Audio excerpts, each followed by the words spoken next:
सासू माँ, बहू और बेटी में भेदभाव क्यों? नीतू जो घर की बहू है वह सारी जिम्मेदारी बखूबी निभाती है, पर नीतू की सास हमेशा उसकी कमी निकालती। जब उसकी दोनों ननद आती तो सासू माँ का ज़्यादा प्यार उन पर उमड़ता और नीतू अपने आप को उनके सामने हमेशा उपेक्षित ही पाती। एक तो नंदों के आने पर उसका काम बढ़ता और उसके साथ भेदभाव पूर्ण व्यवहार किया जाता। इस बात से नीतू हमेशा दुखी होती और अपने पति अजय से कहती, देखो दीदियों के आने से मम्मी जी इतना क्यों बदल जाती हैं। एक बार की बात है कि दोनों नंदे रीना और रेनू आई थी। उन्होंने मम्मी से पूछा, मम्मी मुझे आपकी अलमारी में गहने रखने हैं, चाबी कहाँ है? उन्होंने झट से अपनी तकिया के नीचे रखी चाबी दे दी। और दूसरे ही दिन सासू माँ को कहीं शादी में जाना था। तब नीतू ने कहा, मम्मी आप भी जल्दी तैयार हो जाइए, मैं आपका सामान निकाल देती हूँ। तब उसकी सासू माँ ने कहा, तुम परेशान मत हो, रीना हमारा सामान निकाल देगी। तब नीतू को बहुत गुस्सा आया।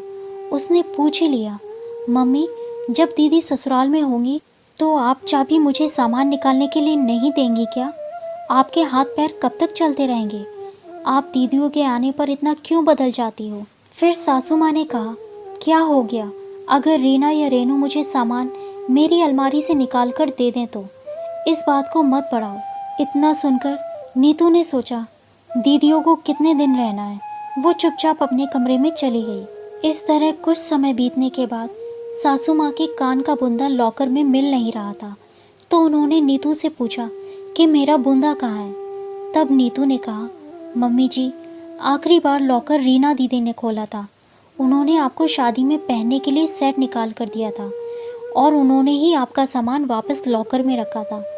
आप उनसे फ़ोन करके पूछ लीजिए। मुझे मेरी बेटी पर विश्वास है। तो फिर नीतू ने कहा, आखिर आपने मुझसे पूछ लिया तो क्या आपको मुझ पर विश्वास नहीं है? थोड़ी देर तक सासू माँ को परेशान देखकर नीतू ने सलाह दी कि आप अपनी अलमारी में ही अच्छे से देख लीजिए, कहीं उनसे सेट निकालते समय गिर ना गया हो। इस तरह आधे घंटे अलमारी में एक एक जगह देखा, तब कहीं जाकर उन्हें सबसे नीचे की तरफ गिरा हुआ बूंदा मिला। अरे यह रहा मेरा बूंदा। फिर उनकी आंखें चमकने लगी। इतनी देर से आखिर परेशान जो हो रही थी। अब नीतू ने मम्मी से कहा, मम्मी जी जब वो दोनों चली जाती हैं तब मैं ही आपकी हर छोटी से बड़ी चीज़ों का ख्याल रखती हूँ। हर माँ को अपनी बेटियाँ भाती हैं। वो बहुत दिनों बाद मायके आती हैं। सबका दिल करता है बेटियों पर कितना प्यार उड़ेल दूँ, पर मुझे तो उनके सामने नीचा मत दिखाइए, जैसे कि उनके सामने मेरा कोई अस्तित्व ही नहीं है। इतने में नीतू का पति भी मम्मी के कमरे में पहुंच जाता है और उसे भी पता चल जाता है कि मम्मी पूरी अलमारी खाली करके जमा कर रही हैं और वे बूंदा ढूंढ रही थी जो मिल गया है।